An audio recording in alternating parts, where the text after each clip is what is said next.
All right, so we'll go ahead and get started again here. Hopefully you can hear me okay. So I am going to be talking about available data that we have from the last Farm Bill, as well as decision tools, sort of similar but not the same as what we had in the last Farm Bill. So Amanda and I and George Haynes did do a bunch of outreach workshops in October and November, and I know for a lot of you, those were during annual conference. So if we missed you, definitely do not hesitate to get in touch if you have questions about this stuff. All right, this is just the disclaimer that we throw up. We probably don't need it so much for all of you, so I'll just skim through that.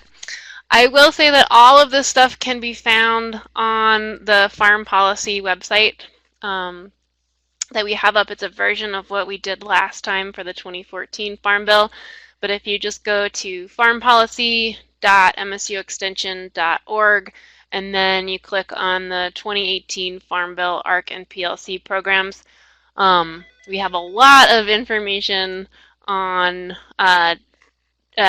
pre-recorded webinars and other stuff. Sorry, I am getting a phone call, which I was not anticipating. Just gonna ignore that. Okay, so we've had some pretty major shifts in what we've seen grown in Montana kind of over the last few farm bills. So one of those big shifts has been in pulse crop acreage. So kind of right around when I started this position in 2014, we started seeing, that pointer is not working for me, we started seeing this more rapid uptick in pulse acres. So the combination of lentils, peas, and beans pushed up over 1 million acres and recently has kind of fallen off once again. Our more traditional crops that we see show up more in farm programs, like wheat and barley, have remained relatively flat.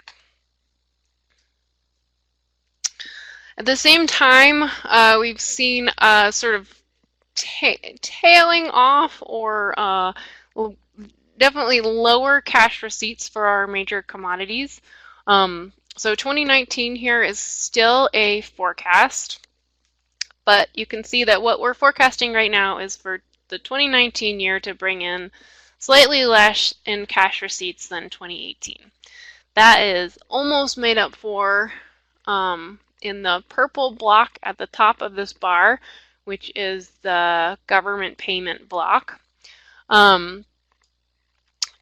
That is this year majority from or a large portion from MFP or Market Facilitation Program payments, and some of that stuff is still coming in. So we may have to adjust that back up.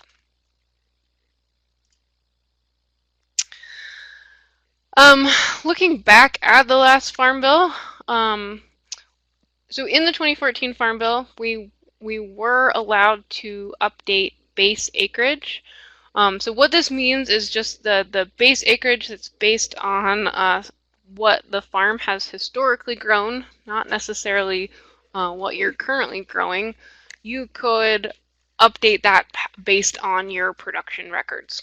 This Farm Bill, 2018 Farm Bill, you could not do that. So we did not see that update in this time around.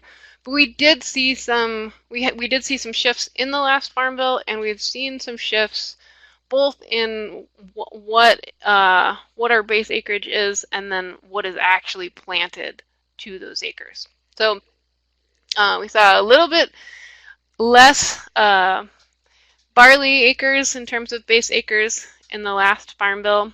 We also saw a pretty big shift, relatively speaking at least, into pulse base. So in 2013, there were roughly 35,000 pulse base acres. In 2014, we saw about 250,000 acres in pulse base. Still a lot less than what is actually planted, but a dramatic increase in just from what we had before. We also saw some shifts in oat and corn base. So we traditionally have had a fairly substantial amount of oat base. That is, we're definitely seeing fewer oat acres actually planted. Corn, we see a little bit more planted than we have historically had in base, as we've seen some better varieties that are better suited to actually growing in Montana. So those are our top 6 crops in terms of base acres and kind of how they shifted over the last little while. A colleague of mine from NDSU showed a version of this for his state, and I thought it was pretty interesting. This is just looking at how we kind of rank in the US in terms of base acreage.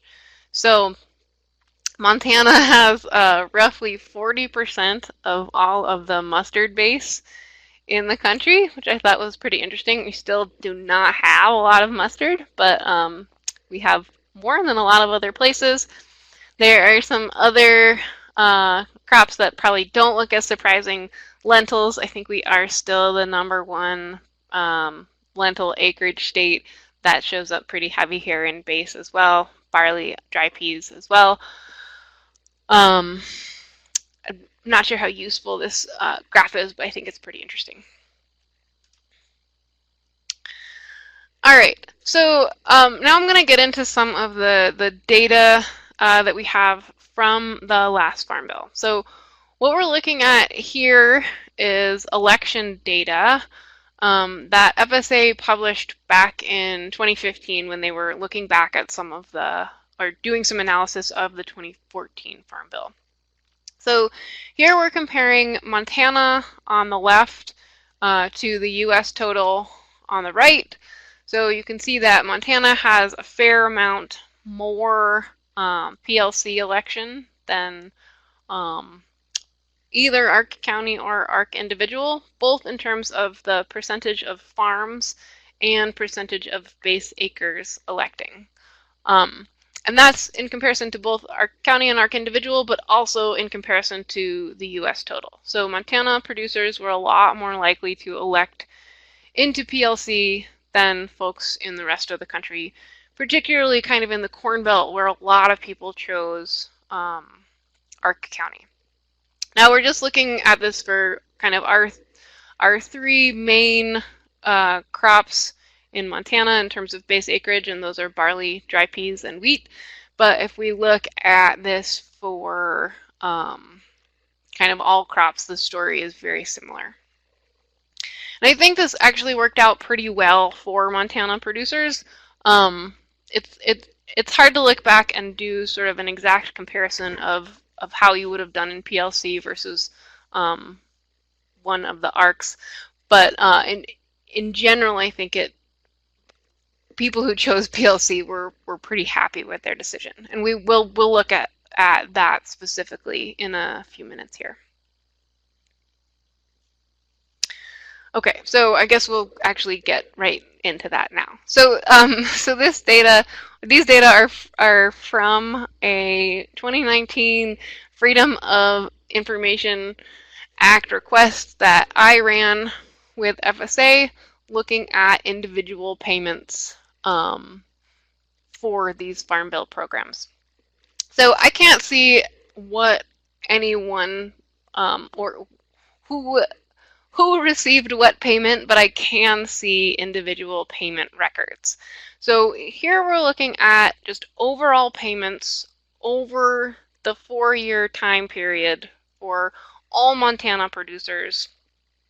And you can see here that PLC looks like it really did well. But we're not controlling for the number of people that elected into each one of these programs. So more people elected into PLC, so we would expect the payments for that to be higher, all else equal. We can drill down a little bit further. So this is looking at the average payment per base acre, and we can look at that for each year. So still PLC is looking relatively good. I think in 2015, a lot of folks were a lot happier with the Ark County decision than they were in years moving forward. So starting in 2016, that started to look pretty comparable. 2017 and 2018 were big PLC payment years. And if we just want to look at that sort of totaled over the entire farm program, we can look at the average payment per base acre per year. So just summing up the average payment per base acre and then dividing by those 4 years, you can see that PLC did come out on top on average. So the average PLC base acre brought in about 15 bucks per acre per year. That was followed by Ark County, which was at a little over 11, and then followed after that by Ark Individual, which was around 8 bucks to the acre. Now there's a ton of variation. This is looking at averages over the entire state, so this sort of ranking is definitely not what worked out for everyone, but on average, this is what we're looking at. Okay, so any questions about sort of those data looking back before I dive into supplemental coverage option, which is pretty esoteric?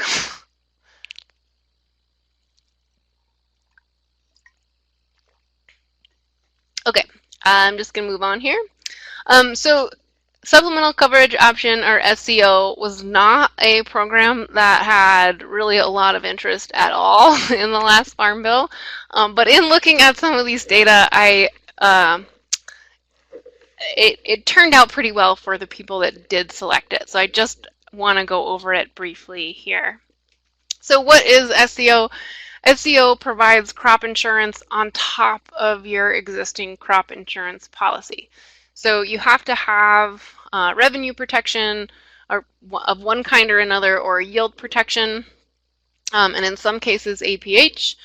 You can only use it if you enrolled in PLC. So if you enrolled in ARK, it's not gonna, you cannot elect into it.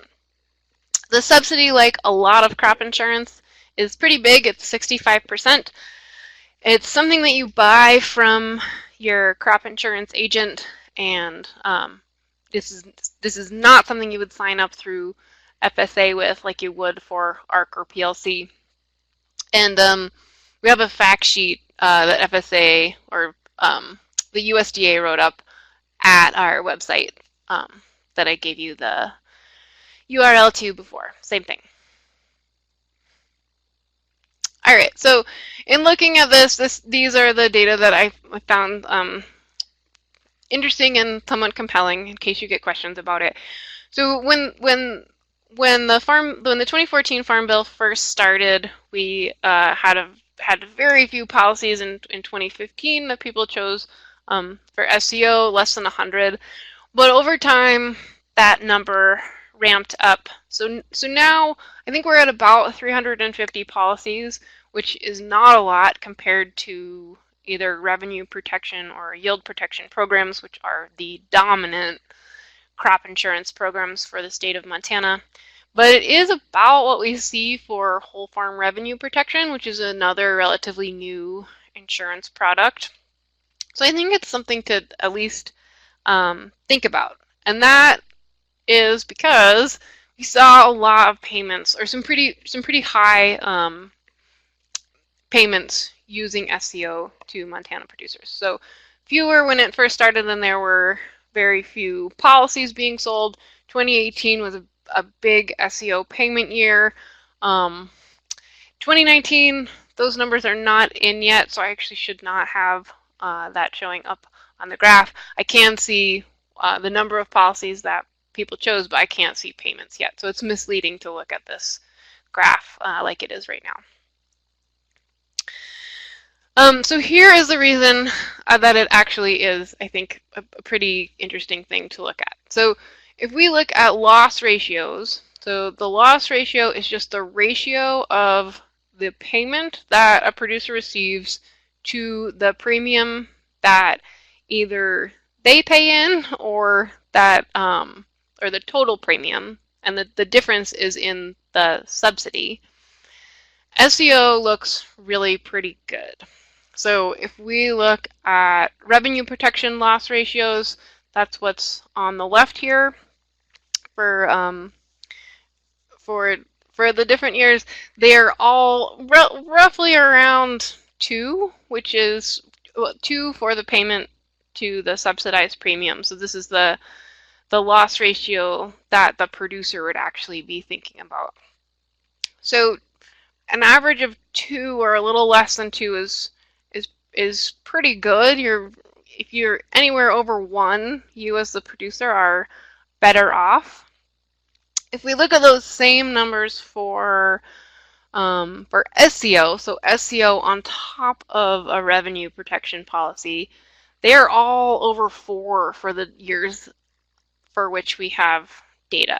So the gist there is really that you're adding this insurance policy on top of your existing policy, so you're much more likely to receive a payment because you're covered up to a potentially much higher level.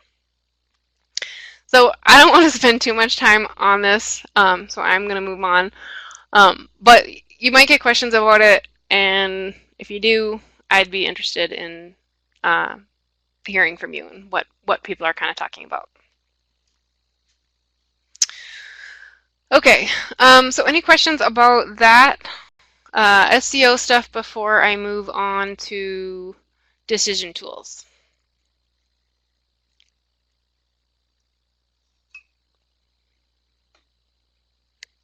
Okay. All right, so we don't have the full suite of decision tools that we had in the last Farm Bill, and they certainly don't look as complex as they did. And a lot of that's because these decisions are, at least in theory, not as big a departure from what we saw before, and generally not as huge a decision because you can change your mind every year after 2020. So we have links for the currently available tools at our website. There are 3 main categories, so 1 or 3 main tools. One is the Gardener tool, which is through the University of Illinois. That tool, I just talked to one of the guys that is working on it this morning. He says it's still in progress. They did just update it, so now the payment data has incorporated some new, I think, pricing information, so the numbers look different. We'll look at those in a minute. The crop options are very limited, and they have said that they're going to expand them. Gary Schnittke, who is the guy that runs this, says that he is thinking about expanding them next week. So we'll see what happens on that. Right now, we can only use that tool for corn, soybeans, and wheat. Okay, so the online tool with the most available options in terms of crops is through Texas A&M and FAPRI. So if you are looking at a diverse production system, you're probably going to want to use that tool at this point. There are some other reasons that I like the Gardener tool better, and we'll talk about those in a few, but it all depends on what your individual scenario is. And then lastly, we have calculators. So calculators are basically spreadsheets that you can download. They have varying degrees of complexity. North Dakota State University has one available that I know incorporates Montana data. I've played around with it a little bit, but not a ton. FSA has one that they are developing, and Amanda has said that you can talk to your county office about using it if you have questions. They aren't sure if they're going to publicly release it. So we currently have a link to the NDSU tool on our page. The other thing that I just found out about this morning is that University of Illinois also has an ARC individual calculator. I have not messed around with that at all yet, so I can't speak a whole lot to that. I do know their stuff is usually quite good, so I'd give it a try if that's the kind of analysis that you are really wanting to look into. But I really haven't gotten any questions about ARC individual calculators in this time around. Last time we had quite a few. We had a calculator that was developed in our department by Dwayne Griffith. This time it seems like a pretty different scenario in that we just haven't had the interest or the questions. Okay, so we'll take a minute to look at the Texas A&M tool. Like I said, it's relatively limited. One of the reasons is that you can only look at the 2019 to 2020 crop year decision. I actually think that's a good thing. There's no reason that producers should be making decisions about years farther out just because you're going to get better information and data as time progresses, and you don't have to make the decision for all the years at once like you did in the last Farm Bill. ARC individual is not an option. It's not an option for any of the tools besides the calculators, so that's also not a big comparative limit. But this is what it looks like. So you sign on to their website. You do have to accept a disclaimer and enter some information. You have to sign up, so provide your email address, and they ask for an FSA farm number, and I've had a couple of people ask me like they would prefer not to provide their FSA farm number to these folks, and that's fine. You don't need to put in an actual farm number. This is more for you to keep track of the different farms that you enter into this tool. So I do not have a farm with number 11111, but that's the number that I'm just marking it with. So this, we're going to look at an example using some data from George Haynes. He put this example together using a Judith Basin example, which is where he's from. So we put in the state, Montana, county, Judith Basin. We're looking at just wheat here. And then you can either edit, add other crops if you want to add some of the other crops that this tool actually allows you to look at. You can also use one of two of their decision aids. So one, they have a nifty payment yield update tool. So just a little calculator to help you do some of the yield updating that Amanda was talking about. And then the expected payments tool, that's really the thing that I think most people will be more interested in.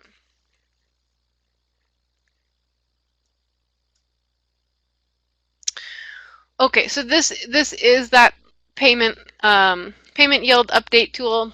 For this example, we're just looking at a one crop, 1 acre example for simplicity. So in each of the years back to 2013, we're going to say we had 1 acre, and then we enter in the historical yields for that acre.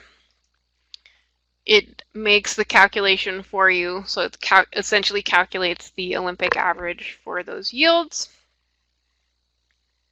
And then it pushes you on to the expected payments tool.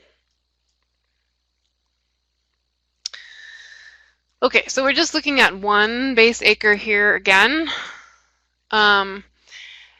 And for all of these tools, you have some options as to what prices you want to use. So there are a number of different price series for if we're doing forecasting moving forward. The Texas A&M tool uses, its default is USDA 2019 prices. I guess that's probably updated to 2020 at this point. And then moving farther forward, they use FAPRI prices. FAPRI is a group out of the University of Missouri, and they really focus on price forecasting. I think their work is generally pretty good. They also have a lot of documentation as to how they do it. But they only publish in the spring and in the fall. So some of those projections can be relatively old depending on when you're looking them up. But if you're looking pretty far into the future, that's probably fine. Those forecasts generally aren't that great anyway. Okay, so the Gartner tool, on the other hand, uses Congressional Budget Office forecasts as their default. But they also offer some, or I guess not as their default, that is one option that they offer, but they also offer some others as well. So they do a forecast, they also provide a high and a low forecast. This is what they're looking at right now. For either of these options, you will have options to enter in prices that you think are more appropriate. And some resources in putting prices you think are more appropriate together include the USDA WASDE report. That is a report that is published every month, and it provides what I think of as pretty good forecasts for major but not all Farm Bill commodities. So certainly for wheat, corn and soybeans, you'll see solid forecasts on the regular from that report. If you're looking at, like, if you want to look at lentils, that's a thing that's harder to find, as it is in general. All of those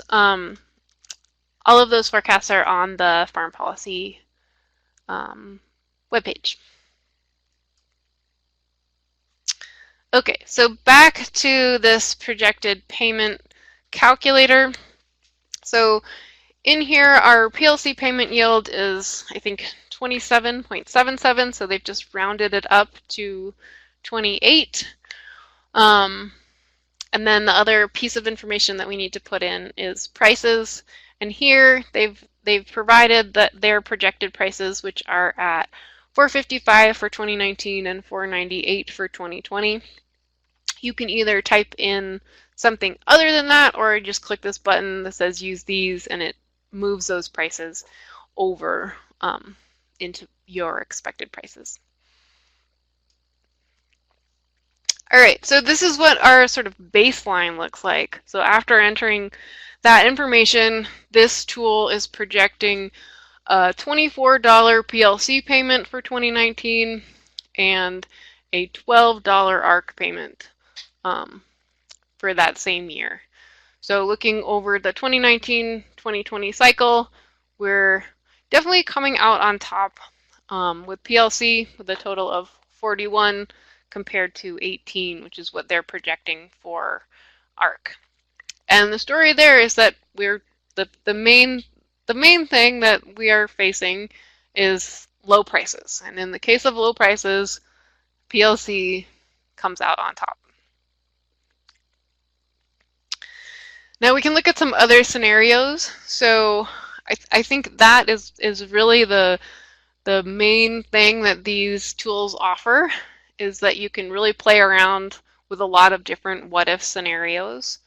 So what if the price of wheat fully tanks to $3.50? So if it's $3.50 in 2019 and 2020, PLC is definitely going to look a lot better. So this is projecting that PLC would have a total for those 2 years of $85 for that 1 acre.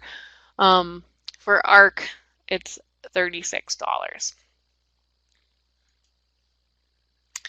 Another scenario that I think is sort of an interesting illustrative example is, what if the price of wheat becomes comparatively really good? So what if it increases up to $6.50?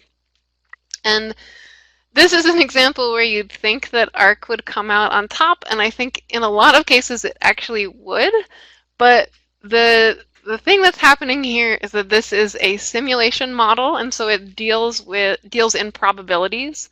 So what this is saying is that you think that the price of wheat is going to be $6.50, which definitely would not trigger a PLC payment, but there's some probability that it's not going to be. So that $2 expected payment is just factoring in that probability that the price falls below the $5.50 reference price, which could not happen anymore for 2019. Or rather, that it definitely did fall below the $5.50 reference price for 2019. It could still happen for 2020.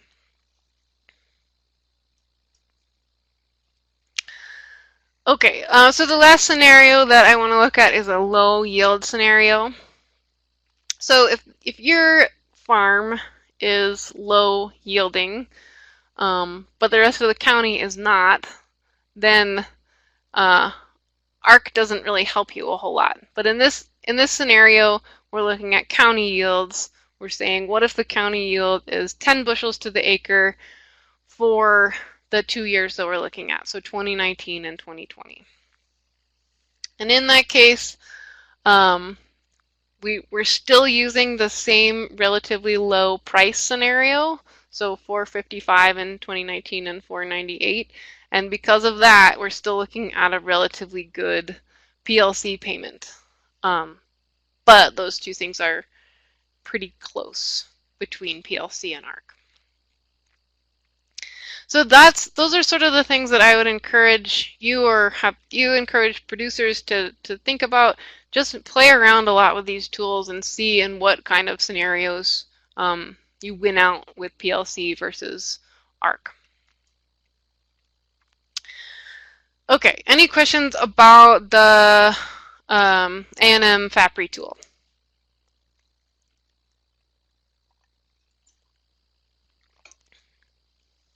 All right, so we're moving on to the Gardener tool. And like I said, this tool is pretty limited. The only crops are wheat, corn, and soybeans at this point, but keep checking. I am still hopeful. It does not provide ARC individual analysis, just like the other one, but there are some pretty nice things about it.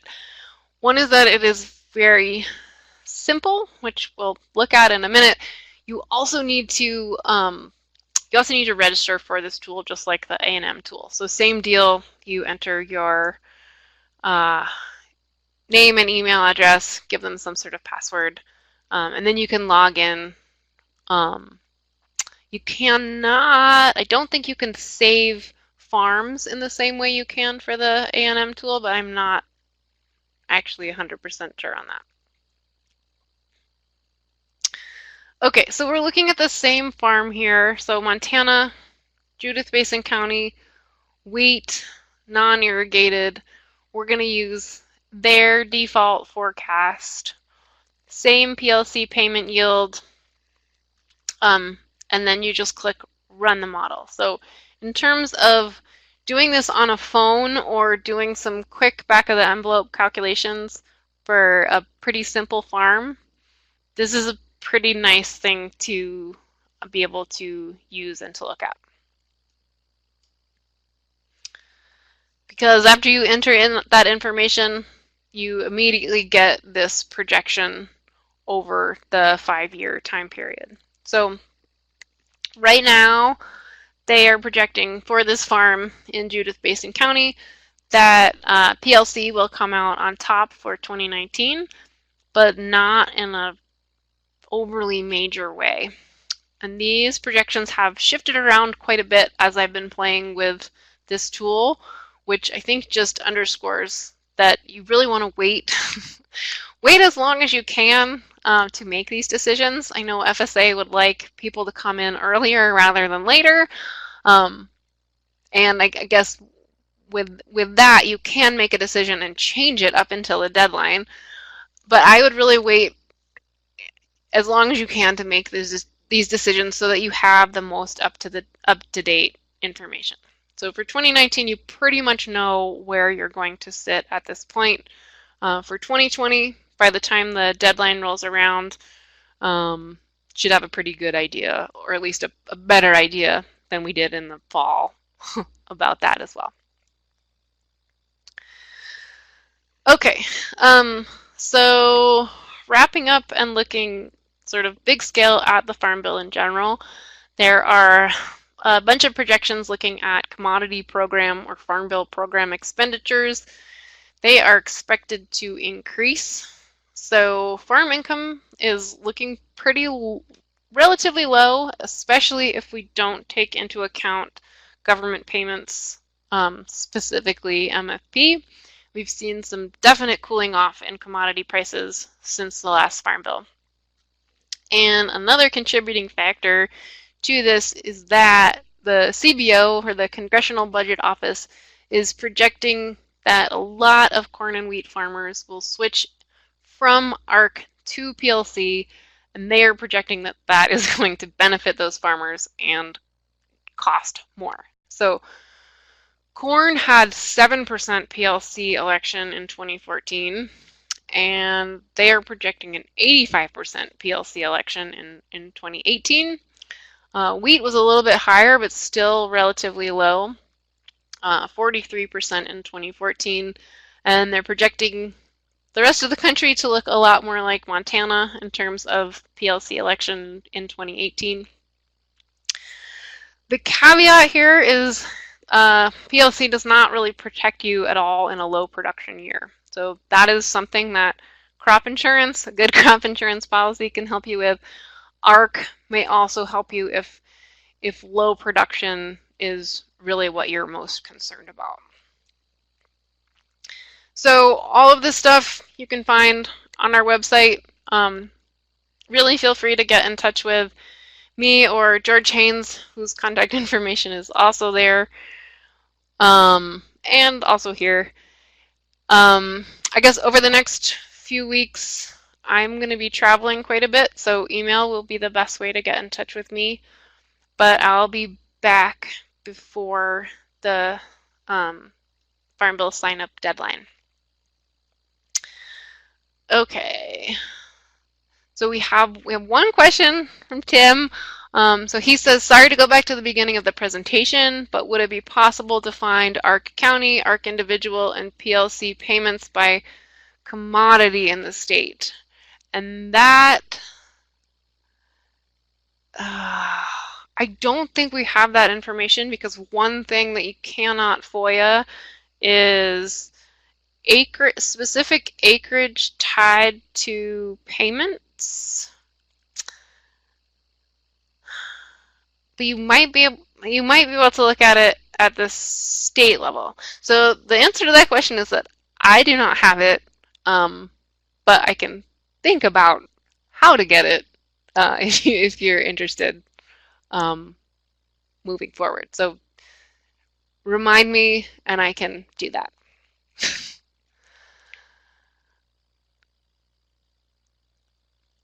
Are there any other questions about any of this?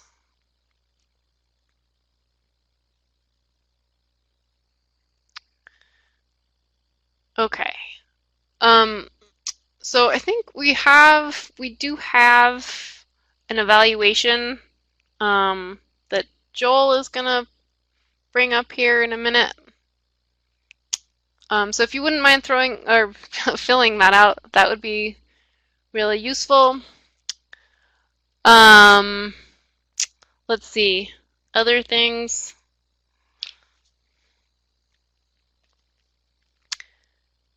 I cannot really think of any, so